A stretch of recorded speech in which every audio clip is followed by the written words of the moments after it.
Speaker साहब, मेरा कोई किसी से लड़ाई नहीं है। मैं पहले दिन से जब यहाँ आया हूँ, तकरीर नहीं करने दी मुझे।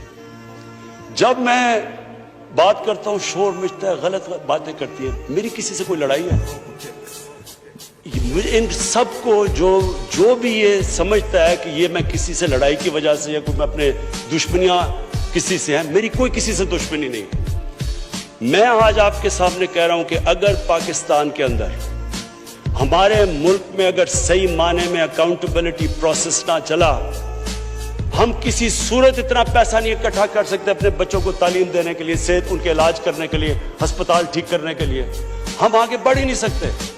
जब एलीट करप्शन पे लगी हुई है, वो आप कैसे समझते हैं वो मुल्क तरक्की करेगा? हम जब आप किसी के ऊपर केस होता है वो कहते हैं जी पॉलिटिकल विक्टिमाइजेशन है। मुझे ये बताएं कि मेरे ऊपर पॉलिटिकल विक्टिमाइजेशन नहीं थी जब इन्होंने मेरे ऊपर 2002 का फ्लैट डिक्लेयर हुआ, मुझे इन्होंने सुप्रीम कोर्ट में 6 केसेस कर दिए। मेरे इलेक्शन कमीशन के अंदर मुझे सुप्रीम कोर्ट में 2 केसेस किए। क्या मैंने कहा कि कभी मैंने कहा विक्टिमाइजेशन है? मैं जवाब देता हूं। मैं जब वो फ्लैट लिया था, मैं सारी दुनिया जानती है मैं इंटरनेशनल क्रिकेटर था, मैं तो जवाब दे ही नहीं था, मेरे पास तो कोई पब्लिक ऑफिस नहीं था। उसके बावजूद 10 महीने में स्पीकर साहब जो मेरे से सुप्रीम कोर्ट ने जवाब मांगे मैंने दिए। 40 साल पुराने कॉन्ट्रैक्ट दिए, मॉर्गेजेस दिखाए, किधर से पैसा आया, मॉर्गेज में कितना गया, कब वो मॉर्गेज दिया, फ्लैट कब बिका, बीवी से जो पैसे लिए हुए थे यहां जमीन लेने के लिए। आपको पता है सुप्रीम कोर्ट ने मेरे से पूछा कि जनाब आप बताएं, साबित करें कि आपने बीवी को पैसे वापस किए थे। वो बीवी ने ईमेल दे रही है कि हाँ इसने पैसे वापस किए थे। उन्होंने कहा नहीं सबूत दो। ये कभी हुआ ही नहीं है ऐसे कि वो बीवी कह रही है पैसे, वो कहते नहीं। बैंक स्टेटमेंट्स निकाल के दी 15 साल पुरानी, जो मेरा ट्रांजैक्शन बीवी के साथ था, मनी ट्रेल दी, सारा जो पैसा वहां से हलाल की कमाई का बाहर से पाकिस्तान लेके आया, उसकी मनी ट्रेल दी।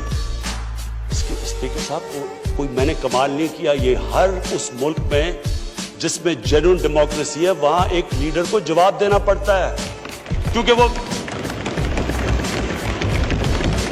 अमानतदार होता है, वो पब्लिक के पैसे का अमानतदार होता है। ये कोई विक्टिमाइजेशन नहीं है।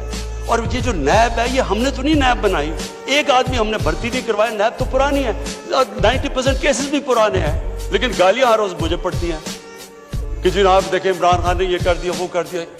देखें स्पीकर साहब, मैं चाहता हूं कि हमारी पार्लियामेंट चले, मैं चाहता हूं कि डिबेट हो सही, क्योंकि डिबेट के बगैर आइडियाज तराशे नहीं जाते। डिबेट सबसे इंपॉर्टेंट चीज डेमोक्रेसी की अकाउंटेबिलिटी और मेरिट के बाद तीसरी चीज है वो डिबेट होती है। यहाँ डिबेट ही नहीं हो सकती। जब बात करो वो शुरू हो जाते हैं कि जी वो नैब न्याजी नेक्सस या कभी कुछ शुरू हो जाते हैं। यानी इस तरह तो बोल देखे ना स्पीकर साहब, मैंने तो नहीं नैब बनाई। पॉइंट ये है कि क्या फंडामेंटल प्रिंसिपल ये है, क्या हमारे जो इक़्तिदार में लोग रहते हैं वो जवाब देना चाहते हैं अपनी वेल्थ का या नहीं देना चाहते? और अगर वो नहीं देना चाहते तो बाकी क्यों देंगे? आप जो कल्चर होता है वो ऊपर से सेट होता है। वो कहते हैं fish rots from the top. जब ऊपर से खराब होता है सारा माशरा नीचे तक तबाह हो जाता है। करप्शन का स्पीकर साहब नंबर 1 प्रॉब्लम ये होता है कि मुल्क में जो पैसा ह्यूमन डेवलपमेंट में जाना होता है वो लोगों की जेबों में चला जाता है। नंबर 2 प्रॉब्लम ये होता है क्योंकि चोरी का पैसा होता है वो मुल्क में नहीं आप रख सकते, वो आपको मुल्क से बाहर भेजना पड़ता है। तो मैं सिर्फ ये कंक्लूड करता हूँ स्पीकर साहब, मैं अपनी ऑपोजिशन से बड़े रिस्पेक्ट से कहना चाहता हूँ, मेरी कोई किसी से दुश्मनी नहीं है, ना मैं कुछ बदला लेना चाहता हूँ।